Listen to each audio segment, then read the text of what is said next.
it's Kimberly again with Knit for Brains, and I hope you're having a great day. For me, it's just a kind of a lazy casual Saturday, which I love. Got all my chores done, and I'm just kind of hanging out in my space, in my crochet space, and catching up on some projects, trying to work through some of my WIPs. So I wanted to show you what I got going on. I'm working on right now this wave stitch on a scarf. So you know what? Just stay tuned and I'll show you how it goes.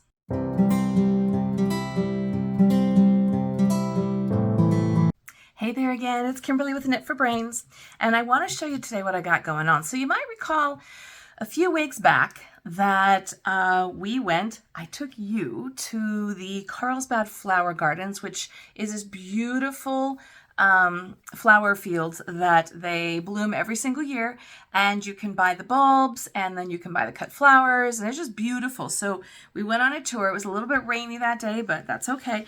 And I wanted to come up with some inspiration. So if you don't remember the video or you didn't get a chance to watch it, that's okay.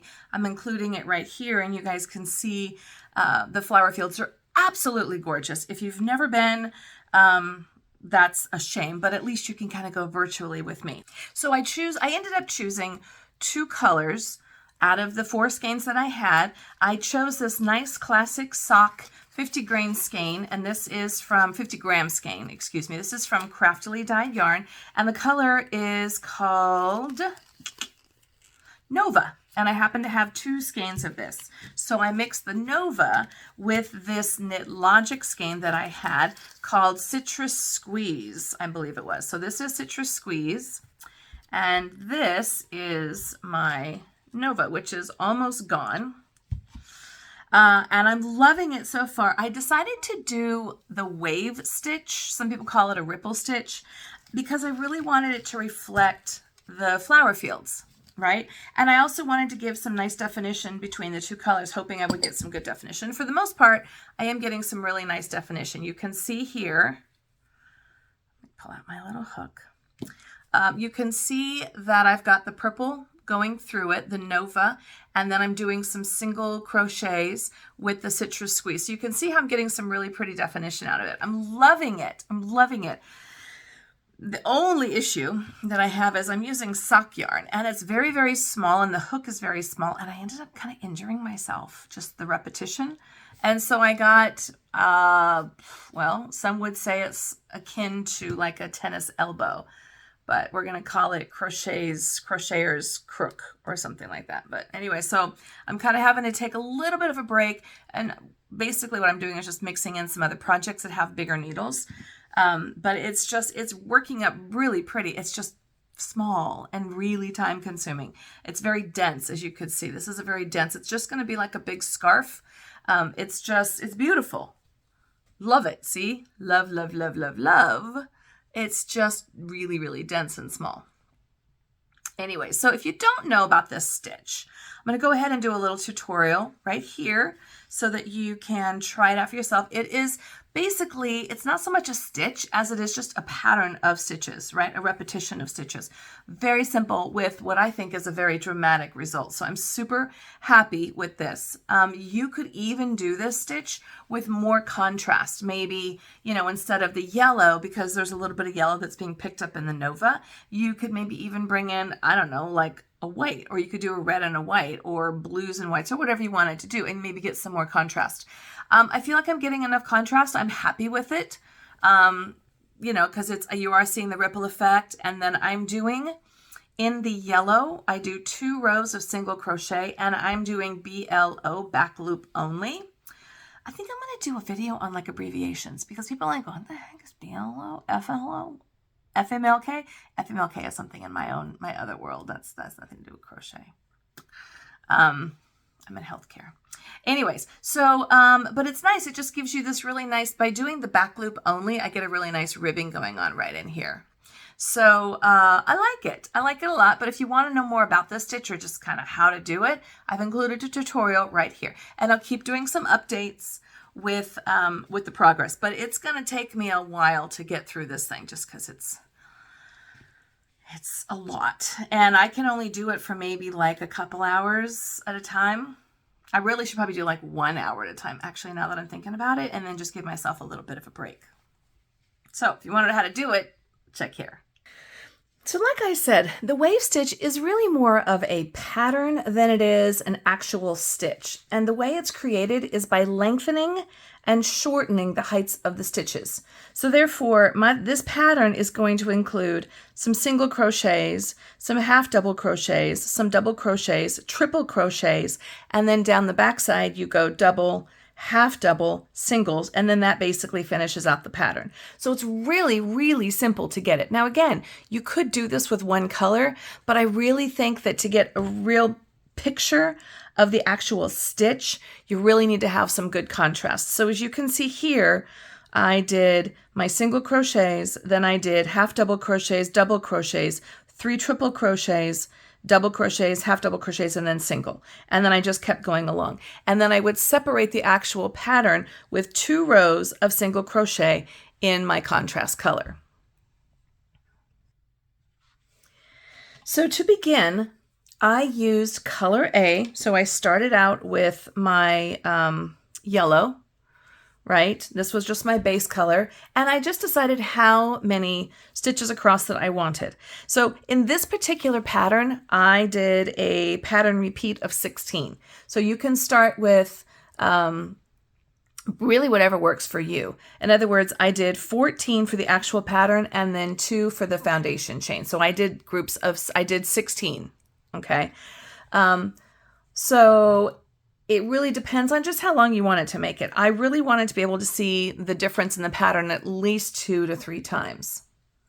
So once you've done your foundation row, then you're going to go ahead and chain 2 and move into your next row, as you can see down here. From here, what I did, and each wave pattern is a little bit different. So if you do it differently or you've seen someone do it differently, neither is right or wrong. It's just the way that we do it. In this particular pattern, I start off with 3 single crochets, and then I move into 2 half double crochets, 2 regular double crochets, 3 triple crochets, back down to 2 double crochets, 2 half crochets, and then 3 singles again. And I just go all the way across. Now, it's going to change at the end. You can see here where I've got some ripples, some half patterns, and then that's completely fine. And then all you're going to do is chain and then turn your work and then move back into your whatever stitch you're working on. So basically it's 1 row of your pattern, and then I do 2 rows of the single crochet. So here you see I've already got my 2 rows done.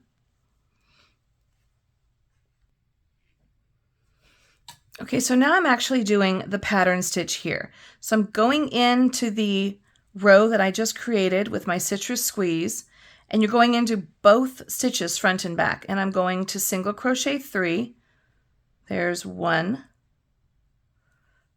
and 2 and 3. And as you can see, using sock yarn and this teeny tiny needle can be a little bit tedious. So now I've done my 3. I'm going to do 2 half double crochets, again going through both stitches. So a half double crochet, you yarn over, pull through your 3 loops. Oops. So we're going to yarn over, go through your stitch, pull through. So now we have 3 stitches on the hook, and then we just pull all through all 3. Let's do that again. So we're going to yarn over, come into the stitch, yarn over, pull up 3, and yarn over and complete the stitch. So that's your half double crochet. Now I'm going to go into my just your basic double crochet. You yarn over, you've got 3 on your hook, yarn over, pull through 2, yarn over, and pull through the final 2. We're going to do that one more time. Yarn over, you've got 3 loops, yarn over, pull through 2, yarn over, and pull through the remaining 2. So now we've got our 2. Now we're going into our triple crochet, which is the height of the pattern. So you yarn over your hook twice, you go into your stitch, and you yarn over. Now you've got 4 on your hook. So you yarn over, pull through 2, yarn over, pull through 2, and yarn over and pull through the remaining 2. We're going to do that 2 more times. So I do 3 triple crochets at the height of my work. So I yarned over, I pull through 2, yarn over, pull through 2, yarn over, and pull through 2. Let's do that one last time here. Yarn over your hook twice, come into the stitch, yarn over, pull through, yarn over, pull through 1, and there's 2, and there is 3. And now we have our 3 triple crochets. So you can see how the pattern is growing. Now we're going to decrease. So we're going to do the 2 double crochets again, yarn over, pull through, and yarn over and pull through the 2 stitches. 1 more of those, yarn over, pull through, yarn over and pull through, and then 2 half double crochets, yarn over, and instead of pulling through twice, you just pull through all stitches at once. We'll do that one more time.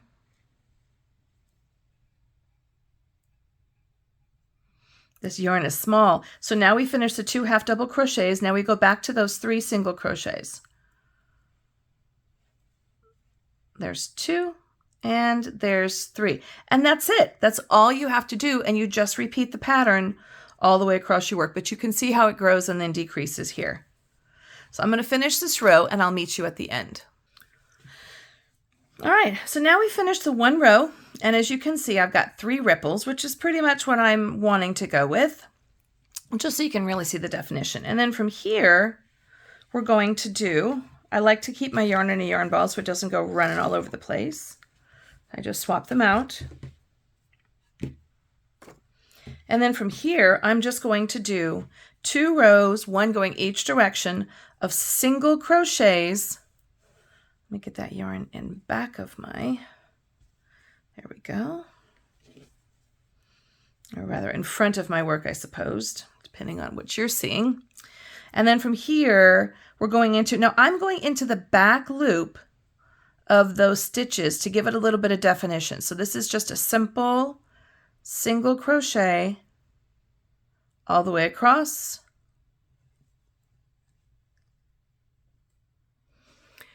And there you have it. So there is a complete, it's basically a 3-row pattern. This is the wave pattern. And again, you might have seen something. If you go on YouTube, there's probably 100 different ways to do this stitch. In this particular pattern, what I'm doing, because you can make the waves as long or as short as you want. I'm making my waves in a 14 stitch pattern, and then you add on 2 at the end. So basically it's a 16 stitch pattern, and then you give yourself 2 at the end. And at this point here, what I do is, actually, I'll take this out for just a second. I'll come back to my 2. This is the way that you do a seamless color change.